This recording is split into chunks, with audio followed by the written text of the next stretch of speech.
la Biblia aquí, ¿verdad? Queremos decirle, Pastor Osvaldo Rigacci, que estamos muy contentos de tenerlo con nosotros en esta mañana, juntamente con su esposa Mónica Añela, ¿verdad? Y su hija y el yerno Marlon. Ahí estaba tratando de recordar el nombre, ya dije muy tarde, no le pregunté antes de pasarlo. Pero ¿cuántos queremos decirles que estamos felices de tenerlos a todos ellos con nosotros en esta mañana? Para la mayoría de nosotros, tal vez ya lo hemos conocido antes al pastor, él es el coordinador de la obra hispana en el estado de Texas, y como ustedes saben, Texas no se está haciendo más chiquito, ¿verdad? Es el estado más grande y hay, ¿cuántas iglesias hispanas, pastor? 131. 131 iglesias hispanas. Ustedes saquen la cuenta. Si no aprovechábamos hoy el Día del Amor y la Amistad, ya no sé si lo podíamos tener hasta, vaya a saber si el año siguiente, ¿verdad? Pero estamos muy felices, sea bienvenido, pastor, a esta iglesia. Los apreciamos mucho y muy felices y contentos de tenerlo con nosotros.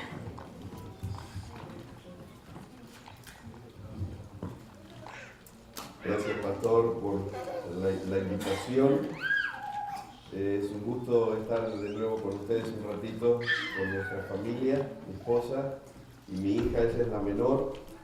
Ella es la que nos ha sacado todos los ahorros y todas las reservas, pero ahora se la pasamos toda a Marla. Ahora le ponemos la cabeza de Marla. No, dice la niña. Gracias a Dios, ahora en marzo van a cumplir ya un año de casados. Pasa rápido el tiempo. El Señor nos regaló 2 hijos. El hijo mayor ya cumplió 31, también se casó hace prácticamente 2 años, y ahí vamos. Tal vez conocen a los padres. ¿Quiénes? Los padres de Marlon, los hermanos May, han sido pioneros de la iglesia americana de McKinney y siguen asistiendo allí. Y ahora ellos se movieron un poquito más cerca, así que a lo mejor los pueden invitar aquí de tanto en tanto.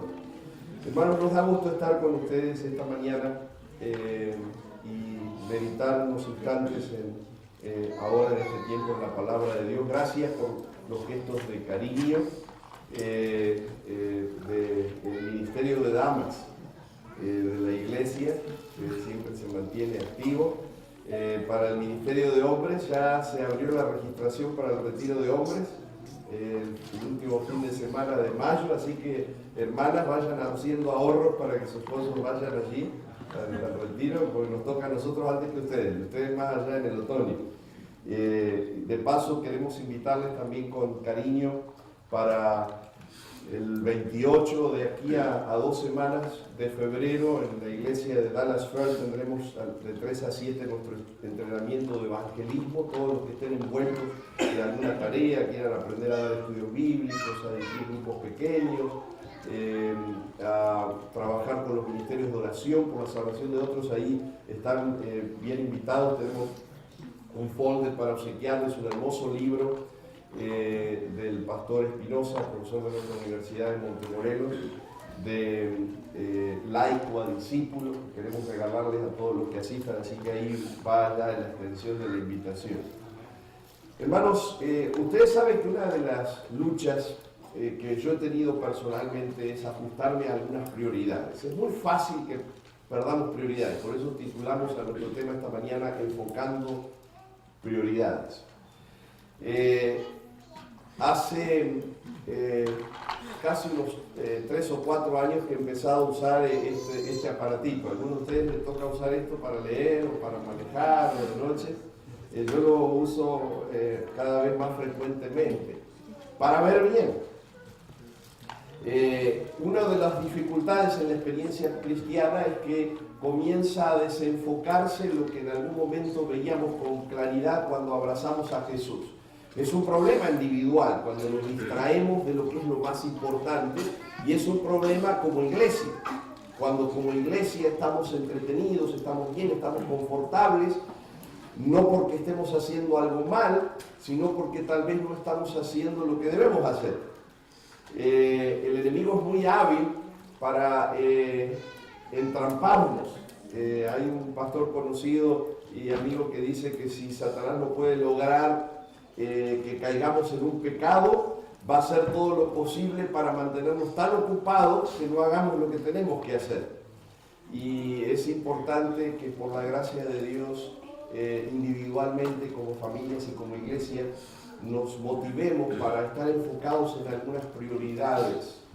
El ambiente en el que vivimos y la sociedad en la que vivimos hace que a veces muchas cosas que no son prioridades de repente aparezcan como urgencias o como emergencias. Por ejemplo, la luz eléctrica no es una prioridad. Podemos vivir como antes, de sol a sol. Pero si tú no pagas la luz o la electricidad el día que vence, se transforma en una urgencia pagarla, porque si no te van a cortar la luz. Y de repente no puedes cocinar o no puedes tener las cosas en el refrigerador. No era una prioridad, pero se transforma en una emergencia, y esa emergencia te distrae de algunas prioridades ese día en que vence la luz. Nosotros los hispanos somos buenos para pagar el último día. Y a veces así se nos pasa y nos cobran los recargos. Dejamos las cosas para un poquito más adelante. Hay un ruego y clamor divino en las Escrituras para que tú y yo no nos distraigamos de esas prioridades. Si ustedes saben, a mí me gusta usar la expresión que usábamos como lema en alguna iglesia, que estamos en el umbral de la eternidad, estamos allí en la puertita. De hecho, hay algunos acontecimientos que marcan que ya casi estamos entrando, y de algunos de esos acontecimientos, eventos finales, a veces estamos un poco distraídos también.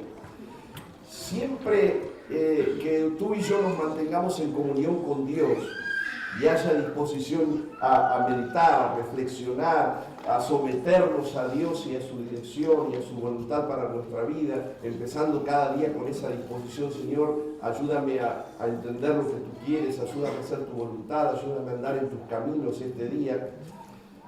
Es indudable que va a haber un estímulo mayor para que tú y yo entendamos quién es más importante y qué es lo más importante. Y yo quisiera que meditemos un poquito en tres aspectos nada más esta mañana, de cosas que yo considero son prioridades, de las que no podemos distraernos, de las que no podemos desenfocarnos. Vamos un instante nuevamente a la lectura bíblica. Voy a necesitar la ayuda de ustedes. Allí van pasando los versículos a medida que van progresando, porque creo que no alcanza la recepción. Está en inglés para quien entiende mejor inglés, pero yo quiero que tú tengas tu Biblia abierta, por favor. La epístola de Pablo a los Filipenses, el capítulo 2. Y vamos a leer desde el versículo 1, un poquito más adelante de lo que la hermana compartió en la lectura bíblica, hasta el versículo 8. Filipenses, capítulo... Oh, lo tengo apagado. Así no iba a funcionar, ¿no? Ustedes me tienen que hacer, pastor, por favor, frente a las cositas. Muy bien. A ver, vamos a ver ahora si funciona. Sí, ahora perfecto. Muy bien. Enfocando prioridades. ¿Están listos? Filipenses capítulo 2, versículos 1. ¿Todos se encontraron en sus Biblias? Amén. Amén. Oremos. Querido Señor, qué lindo también esta mañana es poder abrir tu palabra. Señor, no lo merecemos, pero necesitamos tu dirección y tu sabiduría, por favor. Inspíranos con tu espíritu para comprender tu voluntad. Te lo pedimos en el nombre de Jesús. Amén. Dice el apóstol Pablo: por tanto, si hay alguna consolación, ¿en quién? ¿En quién? En Cristo. Si algún consuelo de amor, si alguna comunión del Espíritu, si algún afecto entrañable, si alguna misericordia, entonces dice Pablo: completad mi gozo, sintiendo lo mismo, teniendo el mismo amor, unánimes, sintiendo una misma cosa. Detengámonos aquí un instante. ¿Ustedes entienden lo que significa sentir lo mismo, tener el mismo amor y sentir una misma cosa? ¿Ustedes creen que Pablo estaba divagando? ¿O que Pablo estaba hablando de una utopía, algo que es imposible alcanzar, y estaba tratando de hacer una poesía con la carta y escribir algo lindo? ¿O creen que Pablo está hablando de algo que es posible que sea una realidad? ¿Es posible o no es posible? Posible. Si Dios inspiró a Pablo para escribir esto, para los hermanos de Filipos y para ti y para mí, es porque Pablo no está divagando, está hablando de una realidad en la experiencia de su iglesia donde nosotros podemos tener el mismo amor, estar unánimes sintiendo una misma cosa. Ahora vamos a ver de qué Pablo se está refiriendo. Versículo 3. Nada hagáis por contienda o por vanagloria, antes bien con humildad, estimando cada uno a los demás como superiores a él mismo. Es decir, los demás están antes que yo. Antes de mí están los demás a mi alrededor. Y qué lindo que hoy mi esposa pueda estar en primer lugar, o mi esposo, o mis hijos, o mis padres, pero no solo el 14 de febrero, y no solo los que yo amo, sino los demás, dice Pablo. Versículo 4, no mirando cada uno por lo suyo propio, sino cada cual también por lo de los otros. Esta sociedad en la que vivimos y la filosofía del gobierno de Satanás que la impulsa, hace que tú pienses primero en ti y después en los demás, si te queda tiempo. Pablo dice, no mirando cada uno por lo suyo propio, sino cada cual también por lo de los otros. Y entonces el versículo 5 es el centro. ¿Cómo vamos a sentir una misma cosa y a unirnos en amor? Haya pues en vosotros este sentir que hubo también en Cristo Jesús. Este es el centro del pasaje de Pablo. Y tiene que ser el centro de tu vida y mi vida. Tú tienes que sentir como Jesús para poder vivir como Jesús. ¿Cuál fue el sentir de Jesús? Versículo 6. El cual siendo en forma de Dios no estimó el ser igual a Dios como cosa que aferrarse, sino que se despojó a sí mismo, se despojó a sí mismo, tomando forma de siervo, hecho semejante a los hombres, y estando, dice el versículo 8, gracias, y estando en la condición de hombre, se humilló a sí mismo, haciéndose obediente hasta la muerte, y muerte de cruz. Pasamos uno más, gracias. Sintiendo como Jesús. Qué desafío grande, ¿no? ¿O no? Parece fácil, pero la realidad es que no es fácil. Es sencillo, pero no es fácil. Sencillo porque no es complicado. Tú y yo vamos a sentir como Jesús cuando vivimos con Jesús, cuando estamos en comunión con Jesús, cuando nuestra relación de amor y de amistad con Él está por sobre todo lo demás y por sobre todo los demás. Esto es una prioridad. Para Pablo esto es una prioridad. Si tú y yo queremos triunfar y alcanzar la eternidad, no podemos desenfocarnos de la prioridad de sentir como Jesús. Y qué lindo sería que tú y yo comenzáramos cada día pensando y diciendo, Señor, ayúdame a sentir como Jesús, a tener su humildad, a tener su despojo, a tener su entrega por el bienestar y la salvación de los demás como Jesús la tuvo. Cuando yo me uno a Jesús y comienzo a sentir como Jesús, este es el mejor vínculo de unidad de los unos con los otros. A veces nosotros tratamos de unirnos porque somos miembros de iglesia, o tratamos de unirnos porque somos cristianos, o tratamos de unirnos a la fuerza, pero vamos a unirnos cuando en comunión con Jesús sintamos como Jesús.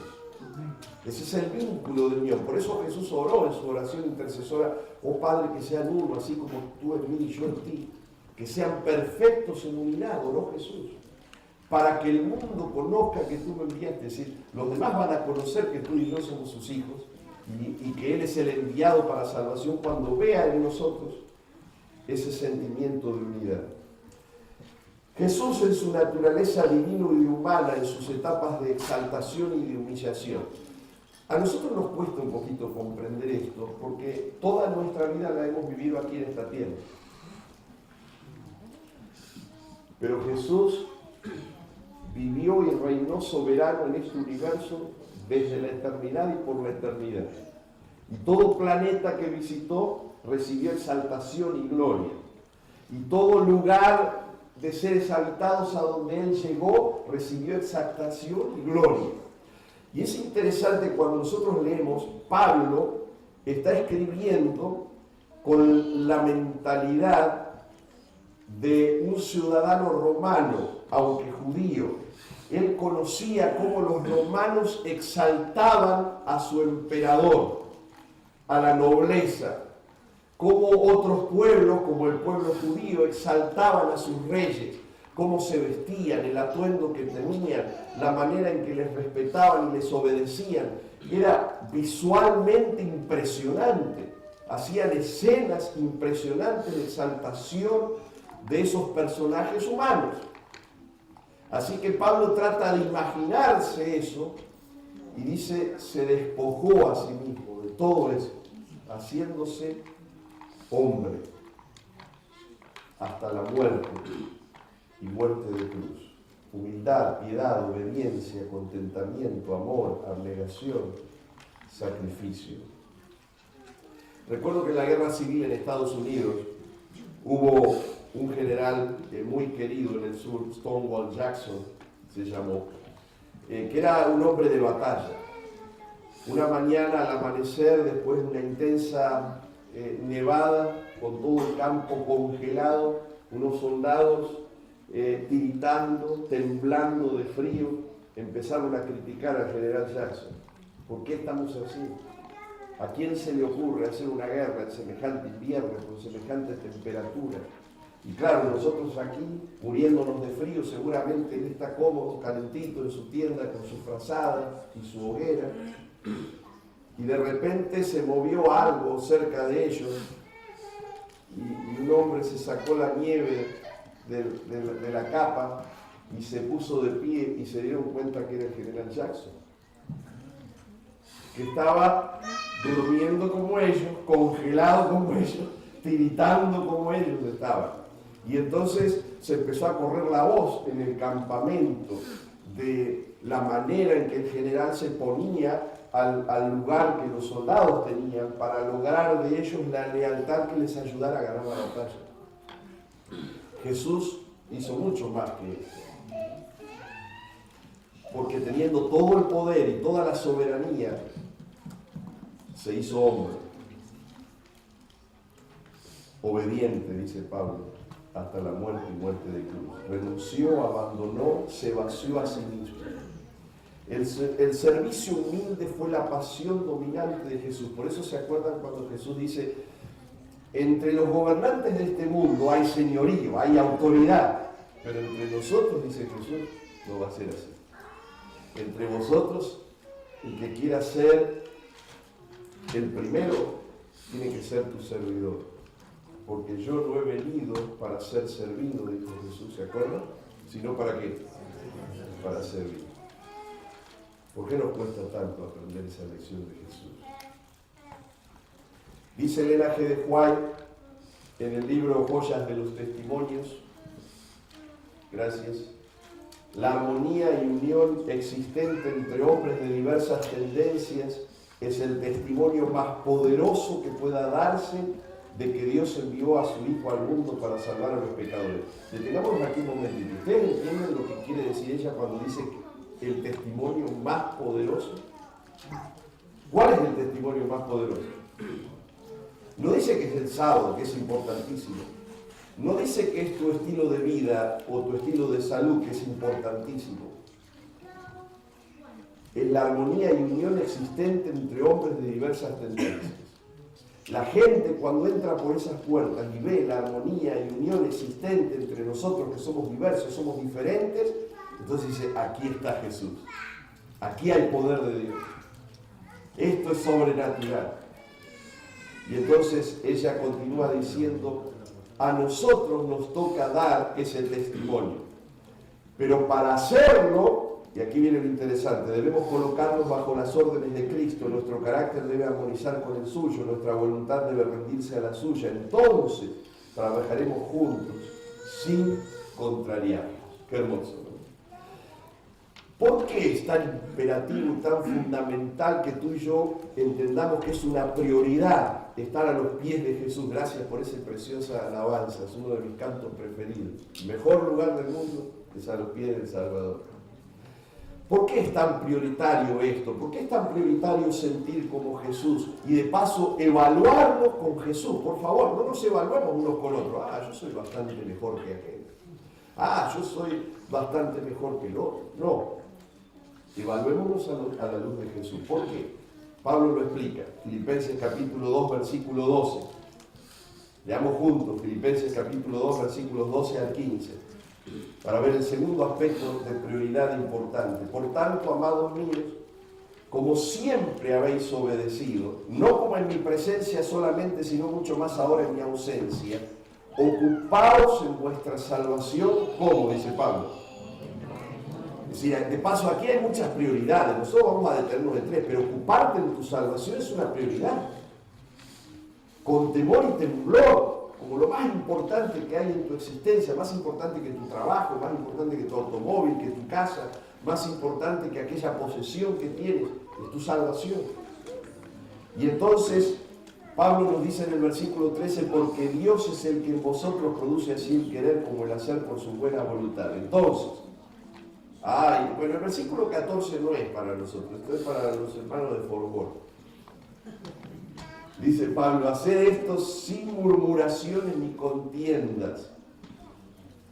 Somos quejosos, hermano. Nosotros los hispanos nos quejamos. Así como regateamos cuando queremos conseguir un buen precio, nos quejamos de todo. Si la comida está fría, pues está fría. Si está caliente, pues está muy caliente. Si nos sirvieron poco, porque nos sirvieron poco. Si nos sirvieron mucho, se está rebalsando el vaso. Si tenemos o no tenemos, si nos gusta o no nos gusta. Si se nos cruza un auto en el camino, si no se nos cruza y nos agarra la policía, de todo nos quejamos. ¿Para qué? Y aquí viene el centro. Para que seáis irreprensibles y sencillos, hijos de Dios sin mancha en medio de una generación maligna y perversa, en medio de la cual resplandecéis.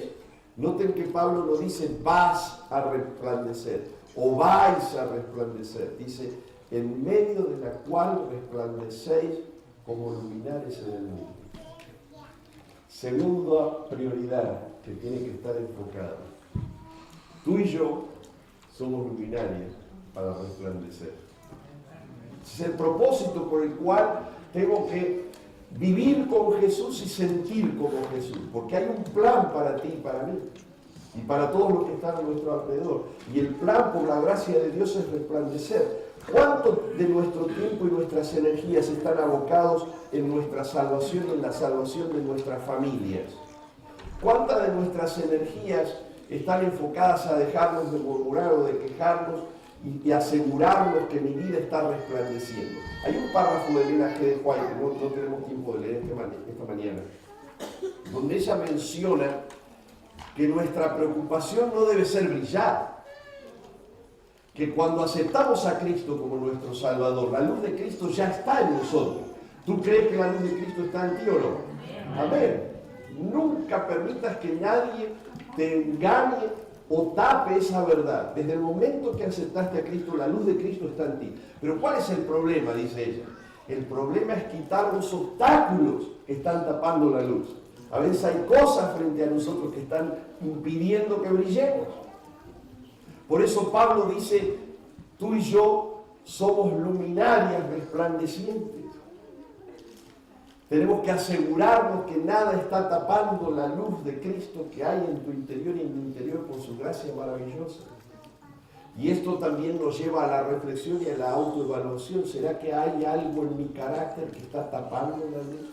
¿Será que hay un trabajo o una pasión o una prioridad que no es la de Jesús que está tapando la luz?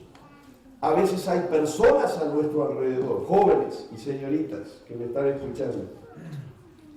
De repente hay un jovencito o una jovencita que está impidiendo que tu luz brille. No es fácil, pero hay que apartarlo o apartarlo.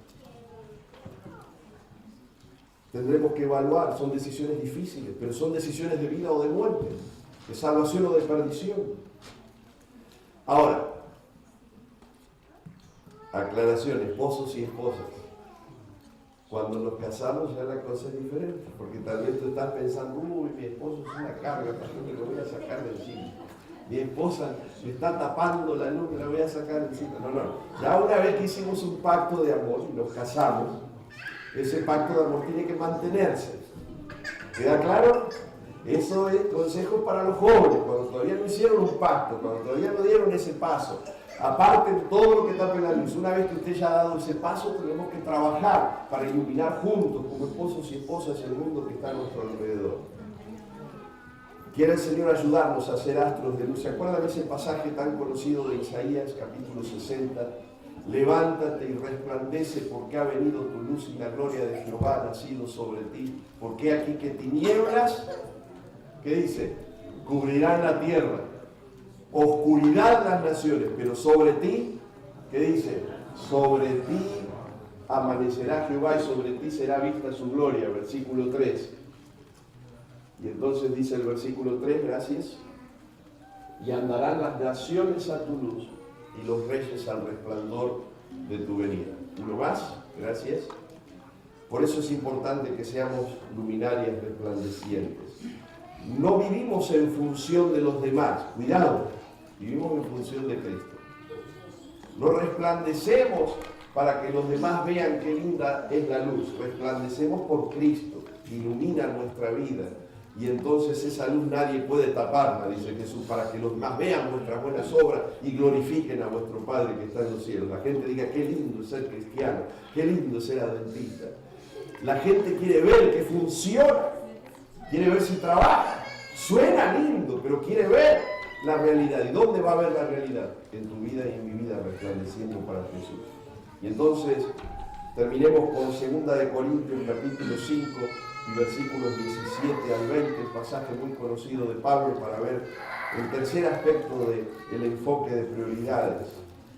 Pasaje muy conocido, ustedes recuerdan, Pablo dice en el versículo 17, si alguno está en Cristo, nueva criatura es. Las cosas viejas pasaron, y aquí todas son hechas nuevas. Y todo esto, dice, versículo 18, gracias, y todo esto proviene de Dios, quien nos reconcilió consigo mismo por Cristo y nos dio el ministerio de la reconciliación. ¿Cuál es el ministerio de la reconciliación?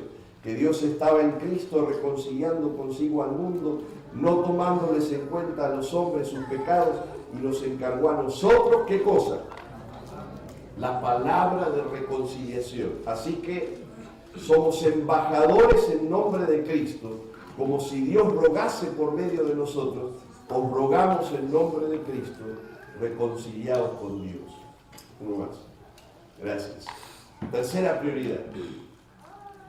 No solo tú y yo tenemos que resplandecer en el lugar a donde estamos. ¿Se acuerdan de ese corito? Que la luz brille en el lugar a donde estamos. No solo tenemos que resplandecer, también tenemos que ir. Somos embajadores. ¿Tú sabes quiénes son los embajadores de Estados Unidos en países en crisis? ¿Quién es el embajador de Estados Unidos en Egipto ahora? ¿Quién es el embajador de Estados Unidos en Irán?